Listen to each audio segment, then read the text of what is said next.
संगमनेर कीर्तन प्रकरणाच्या वादानंतर थोरातांना आता जीवे मारण्याची धमकी देण्यात आली आहे। हिंदुत्ववादी कीर्तनकार संग्राम भंडारेंनी आम्हाला मथुराम गोडसे व्हावं लागेल अशी धमकी दिली।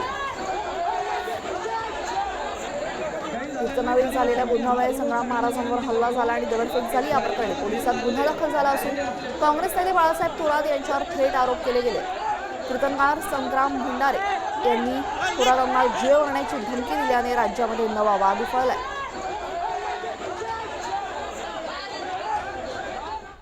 बाळासाहेब थोरात आम्हाला नथुरामजी गोडसे व्हावं लागला।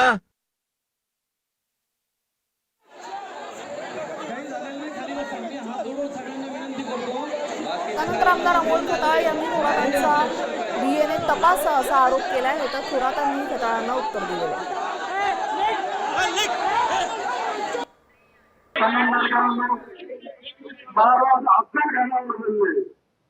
महाराज औरंगजेबावर बोलले, त्याला तुम्ही राजकारण म्हणता। तुमचा अर्थ नेमका कोणाचा आहे हे आता आम्हाला शोधावं लागेल। तुम्हाला औरंगजेबाचा एवढा खुलका का आलाय? तुमचा डीएनए कसा लागेल? संगमनेरमध्ये काय त्याचं आहे? ती नीच पातळी खालची पातळी असतं त्याचं ते उदाहरण आहे। त्याला ते डीएनए माहिती का काय असतं? डीएनए हे तरी माहिती आहे का? डीएनए शब्दच प्रथम कुणीतरी लिहून दिला असेल आणि तो बोलला असेल, याच्यापेक्षा त्यांची बौद्धिक पातळी नाही। आता isakal.com आहे देशातील नंबर 1 ची मराठी न्यूज वेबसाईट।